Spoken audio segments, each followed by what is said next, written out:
Film शुरू होती है अमेरिका के एक छोटे से शहर से। हम एक लड़की जूडी को देखते हैं जो डॉक्टर थी और वहाँ उसके साथ उसकी नर्स भी थी। एक दिन वहाँ पर एक बेसबॉल मैच होता है। नर्स भी मैच देखने जाना चाहती है ताकि वो अपने दोस्त से मिल सके जो भी मैच खेलने वाला एक प्लेयर था। जूडी उसकी बात मान लेती है और उसे जल्दी छुट्टी दे देती है। दूसरी तरफ हम देखते हैं जूडी के हस्बैंड डेविड को जो पूरे शहर का शेरिफ भी होता है। वो भी अपने साथी के साथ इस मैच को देखने आया होता है। पहले तो सब कुछ नॉर्मल रहता है, दोनों बात कर रहे थे और नर्स की दोस्त की तारीफ करती है। लेकिन अचानक कुछ ऐसा हुआ जिसकी वजह से गेम रुक जाती है। एक बूढ़ा आदमी ग्राउंड के अंदर घुस आया और पिच की तरफ बढ़ने लगता है।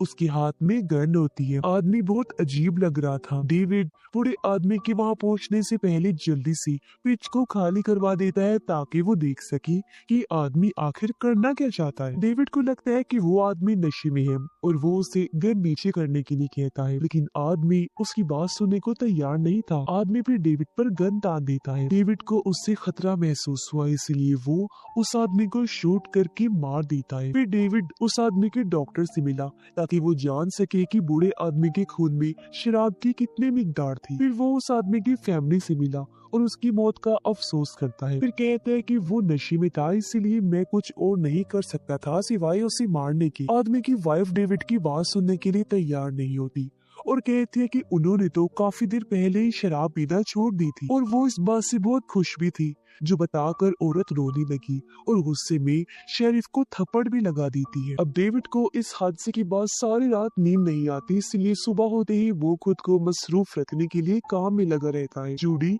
उसे तसल्ली देती है कि उसने कुछ गलत नहीं किया और तुम्हें अफसोस नहीं करना चाहिए। अगर वो ऐसा ना करता तो शायद वो आदमी सबको मार डालता। फिर डेविड वहाँ से ऑफिस चला जाता है जहाँ मेडिकल एजेंसी से उसे कॉल आती है और डॉक्टर कहता है कि उसके खून में 1% भी शराब नहीं थी, हालांकि टेस्ट 2 बार किए गए हैं। डेविड ये सुनकर बहुत हैरान हो जाते हैं और सोचता है कि आखिर वो आदमी फिर ऐसा बर्ताव क्यों कर रहा था, और वो सच जानने के लिए बेताब हो गया। इसलिए दोबारा उस पिच पर जाता है जहाँ उसने उस बूढ़े आदमी को मारा था। वहाँ वो स्कूल प्रिंसिपल को देखता है जो चुपचाप एकदम गुमसुम बैठा हुआ कुछ सोच रहा था। उसे होश में लाने के लिए डेविड को कई बार उसका नाम पुकारना पड़ता है क्योंकि वो प्रिंसिपल से बात करना चाहता था। दूसरी तरफ हम देखते हैं कि हॉस्पिटल में एक और अजीब केस आता है जिसको जूडी हैंडल कर रही होती है। ये एक आदमी बिल का केस था जिसे उसकी वाइफ चेक करवाने लाई। आदमी जूडी से कहता है कि पता नहीं मेरी वाइफ क्यों इतना परेशान हो रही है, उसे कुछ नहीं हुआ, बस थोड़ा सा थका हुआ हूँ। जूडी उससे एक और सवाल करती है, लेकिन वो उस सवाल का जवाब देने की बजाय फिर से वही बात रिपीट करता है कि मेरी वाइफ ऐसे परेशान हो रही है, मुझे कुछ भी नहीं हुआ। अब हमें बिल का घर दिखाया जाता है और बिल को देखकर लगता है कि उसकी वाइफ की परेशानी सही थी, क्योंकि उस रात वो सच में पागलों की तरह बर्ताव कर रहा था। अब जब उसकी वाइफ बाहर निकलती है तो वो देखती है कि बिल ने अपने ट्रैक्टर मशीन्स को ऑन रखा हुआ है। वो बिल को ढूंढने लगती है, पर तभी उसे अपने बेटे की आवाज सुनाई दी जो अपनी माँ को बुला रहा होता है। इसलिए वो फिर से घर के अंदर भाग गई, ऊपर जाकर अपने बेटे को ढूंढने लगी जो आखिर उसे मिल भी जाता है। लेकिन उसका बेटा उसे चुप रहने का इशारा करता है क्योंकि बिल के पास एक चाकू था। उसकी माँ अपने बेटे को लेकर अलमारी में छुप जाती है, लेकिन उनका डर बढ़ गया जब वो महसूस करते हैं कि बिल उनके पास आ रहा है, क्योंकि उन्हें सीढ़ियाँ चढ़ने की आवाज आ रही थी। फिर बदकिस्मती से बिल उन्हें कमरे में छुपा हुआ देख लेता है और कमरे का दरवाजा बाहर से बंद कर देता है। वो पूरे घर पर पेट्रोल डालकर घर को आग लगा देता है, जिससे उसकी वाइफ और बेटा जिंदा ही जलकर मारे जाते हैं। इसी टाइम मौके पर जूडी और डेविड भी पहुंच गए। वो घर को जलता हुआ देखकर वहां लोगों से सवाल करते हैं, जिससे उन्हें पता चला कि बिल घास काट रहा था और घर को आग लगी हुई थी। जूडी और डेविड बिल के पास जाकर उससे इस बारे में सवाल करते हैं, लेकिन वो कोई जवाब नहीं देता, बस सीटी बजाने लगता है जो पागलों जैसी हरकत थी। और उसे ऐसा करते हुए देखकर जूडी को काफी गुस्सा आता है। लेकिन ये अजीब चीजें यहाँ पर ही खत्म नहीं होती, क्योंकि जब कुछ लोग एक नदी में शिकार कर रहे थे, उन्हें एक जगह से लाश मिलती है जो एक पायलट की लाश थी। अब डेविड और डेप्यूटी अपने साथियों के साथ कश्ती में बैठकर इस जगह की छानबीन और लाश की छानबीन करने के लिए निकल पड़ते हैं। कश्ती में बैठे हुए उन्हें एक प्लेन मिलता है जो इनके शहर से कुछ दूरी पर यहाँ नदी में तबाह हो गया था। तभी हम देखते हैं कि ड्रोन के जरिए उन पर नजर रखी जा रही है और वहाँ लिखा हुआ था कि पूरे शहर में एक अजीब तरह का वायरस फैल गया है, जिस वजह से लोग इन्फेक्टेड बीमार हो रहे हैं, जिसके बाद उनका बर्ताव हद से ज्यादा खराब हो जाता है। अब डेविड ये जानने की कोशिश करता है कि पूरे शहर को पानी कहाँ से सप्लाई किया जाता है, जो पानी शहर के लोग इस्तेमाल करते हैं। डेविड ये भी जानने की कोशिश करता है कि आखिर नदी में वो प्लेन कैसे तबाह हुआ था। उसे इस प्लेन में कोई गड़बड़ी लगती है, क्योंकि पहले तो उन्होंने कभी कोई ऐसी खबर नहीं सुनी जिसमें किसी नदी में प्लेन तबाह होने के बारे में बताया गया हो। पर ये सुनकर उसका शक और बढ़ जाता है जब उसे पता चला कि पूरे शहर को पानी इसी नदी से सप्लाई किया जाता है। और तो और नदी का पानी पाइपलाइन के जरिए जब शहर में सप्लाई किया जाता है तो शहर के पहले जिस घर को पानी मिलता है वो उस बुरे आदमी का था जिसको डेविड ने मारा था, और बिल का घर भी उसी लाइन में आता है जिसकी भी हरकतें पागलों जैसी हो गई थी। ये सब जानकर डेविड मेयर के पास गया और उससे वाटर सप्लाई को बंद करने का कहता है। साथ ही बताता है कि इसके पीछे वजह है क्योंकि उस पानी में एक प्लेन क्रैश हुआ है, जिसके बाद नदी के पानी में ऐसा पता नहीं क्या हुआ कि लोगों के बर्ताव में अजीब बदलाव आ रही है, क्योंकि वो अभी उस वायरस से अनजान थे। लेकिन मेयर कहता है कि इस तरह फसलें तबाह हो जाएंगी और शहर तबाह बर्बाद होकर रह जाएगा। वो डेविड की इस बात से इनकार कर देता है कि सॉरी, लेकिन वाटर सप्लाई मैं बंद नहीं कर सकता। अब डेविड सूरत हाल से परेशान था तो इस मसले से निपटने के लिए वो इसका एक और हल निकालता है। वो कानून के खिलाफ जाकर खुद उस वाटर सप्लाई को बंद कर देता है। वो उस नदी के वॉल को भी निकाल देता है ताकि कोई भी दोबारा उस वाटर सप्लाई को इस्तेमाल न कर सके। फिर डेविड पुलिस स्टेशन वापस आ गया।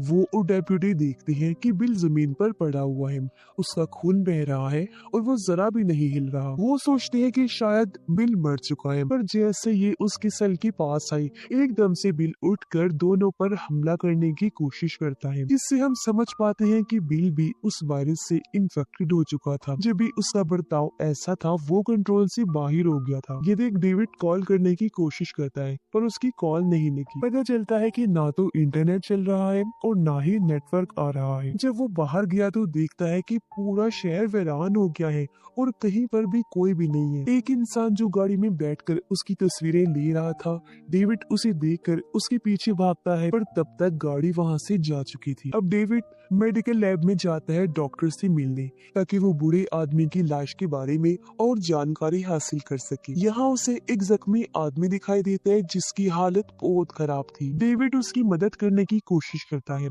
पर पीछे से डॉक्टर आ गया जो भी इन्फेक्टेड होने की वजह से पागल हो गया था और डेविड पर हमला कर देता है। वो डेविड को कटर से चीरकर जान से मारने की कोशिश करता है, तो बड़ी मुश्किल से डेविड ने उसे रोके रखा। वो फिर अपनी जान बचाने के लिए डॉक्टर पर भारी हमला करके उसे मार गिराता है, जिसमें डेप्यूटी भी उसका साथ देता है। डेविड घर जाता है और जूडी को इस बात के लिए राजी करता है कि वो शहर छोड़कर अपने माँ बाप के घर चली जाए। जूडी इस बात से राजी नहीं होती क्योंकि डेविड इस शहर को छोड़ के नहीं जा रहा था। तभी जूडी बाहर किसी को देख लेती है जो अचानक गायब हो गया, इसलिए डेविड बाहर आया और गोदाम में चेक करने जाता है, पर तभी एक आर्मी ग्रुप आकर दोनों को गिरफ्तार कर लेता है। इन्हें वो लोग एक बस में लेकर आते हैं जहाँ डेप्यूटी भी था और बताता है कि मुझे भी इन सिपाहियों ने ही अगवा किया है। और वो सिपाही उन्हें आर्मी कैंप में ले जाते हैं जो एक स्कूल था, पर आर्मी वालों ने इस पूरी जगह को अपना कैंप बना लिया था। यहाँ सिपाहियों और डॉक्टर्स ने अलग अलग टेंट्स लगाई हुई थी क्योंकि सभी लोगों के जिसमें खून,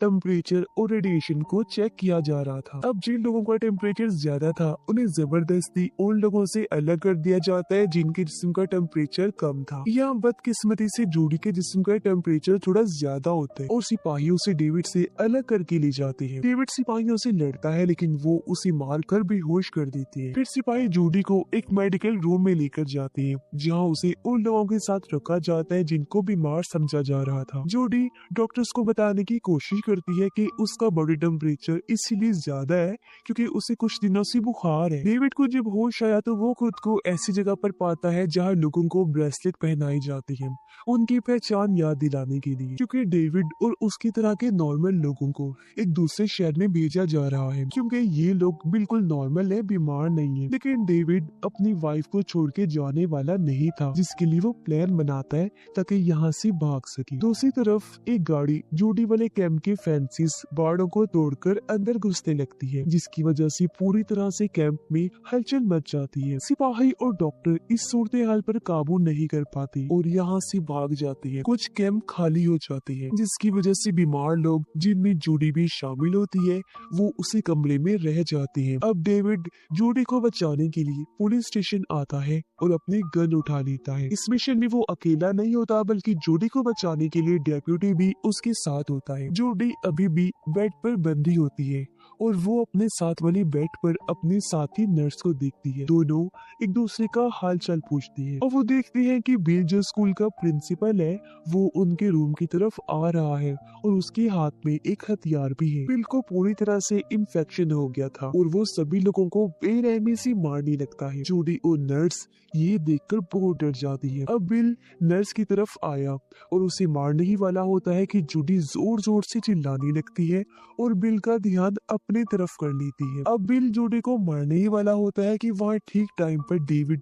और डेप्यूटी आ जाती है और वो शूट करके बिल को मार देती है और इस तरह दोनों लड़कियों की जान बच पाती है। अब वो चारों वहाँ से बाहर आकर अपने लिए कोई महफूज जगह ढूंढने निकल जाती है। वो नर्स की दोस्त के घर से बाहर से गुजर रही होती है। नर्स कहती है कि वो अपने दोस्त से मिलना चाहती है ताकि देख सकूं कि वो ठीक है या नहीं। जब वो अपने दोस्त के घर जाते हैं तो उसका दोस्त बिल्कुल ठीक होता है और कहता है कि मेरी मॉम भी बिल्कुल ठीक है। इसी दौरान कुछ सिपाही इस जगह को चारों तरफ से घेर लेते हैं और एक सिपाही नर्स की दोस्त के घर की तलाशी लेना शुरू कर देता है। वो चारों तब खेत में छुप जाते हैं। अब सिपाही उसकी माँ को ढूंढ लेते हैं और उसके खून को टेस्ट करने लगते हैं। ये देखकर नर्स का दोस्त भागता है अपनी माँ को बचाने के लिए। तब सिपाही उन दोनों को गोली मार देती है और उनकी लाशों को आग लगाकर जला देती है। ये देख वो चारों बहुत डर गए क्योंकि सिपाहियों को हुक्म मिला था कि उन सब लोगों को फांसी दे दी जाए जो सिपाही नहीं है लेकिन बने हुए हैं और उन लोगों को भी जो इन्फेक्टेड है। अब अगले दिन डेविड उन सबको अपने घर ले जाता है जो उसने अपने बच्चे के लिए बनाया था। नर्स और डेप्यूटी गाड़ी को ठीक करने की कोशिश करते हैं जबकि जूडी और डेविड घर के अंदर चले जाते हैं। डेविड घर से जरूरी सामान इकट्ठा करता है। जूडी अपने बच्चे के कमरे में जाती जहाँ पीछे बूढ़े आदमी की वाइफ खड़ी थी जो पूरी तरह से इन्फेक्टेड हो चुकी होती है। अब डेविड जब कमरे में आया तो देखता है कि जूडी को बांधा हुआ है। फिर अचानक बूढ़े आदमी की वाइफ डेविड पर हमला कर देती है क्योंकि वो पूरी तरह से पागल हो गई थी। बूढ़े आदमी की वाइफ डेविड के हाथ में फर्श पर चाकू घूम देती है और उसे गन दिखाकर धमकाने लगती है। जब डेविड ने देखा कि वो मेरी वाइफ को मार देगी तो वो हिम्मत करके उसका मुकाबला करता है और आखिरकार उसे मार गिराता है। इस सब में डेप्यूटी भी उसकी मदद करता है। अब जूडी को ऐसा लगता है कि डेप्यूटी भी वायरस से इन्फेक्टेड हो गया है क्योंकि उसका बर्ताव बहुत ज्यादा गुस्से वाला बनता जा रहा था, लेकिन डेविड अभी भी इस बात पर यकीन करने से मना कर देता है। अब वो चारों गाड़ी में जा रही होती है कि नर्स को खांसी आती है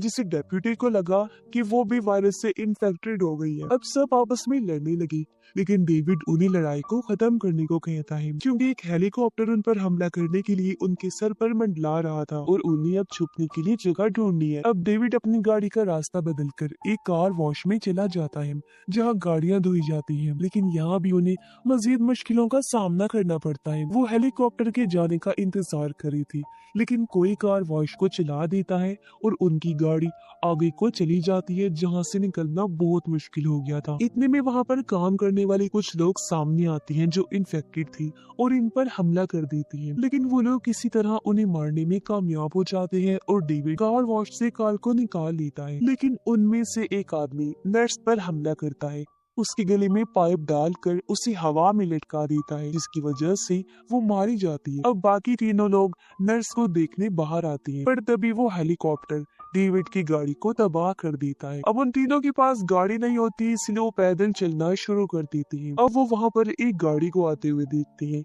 यहाँ भी डेप्यूटी बिना सोचे समझे अपना गुस्से वाला बर्ताव दिखाने लगा और एक नोकदार ट्रैप सड़क पर डालकर गाड़ी का एक्सीडेंट करवा देता है, जिससे वो गाड़ी पलट गई। गाड़ी में एक एजेंट था जो बच गया था।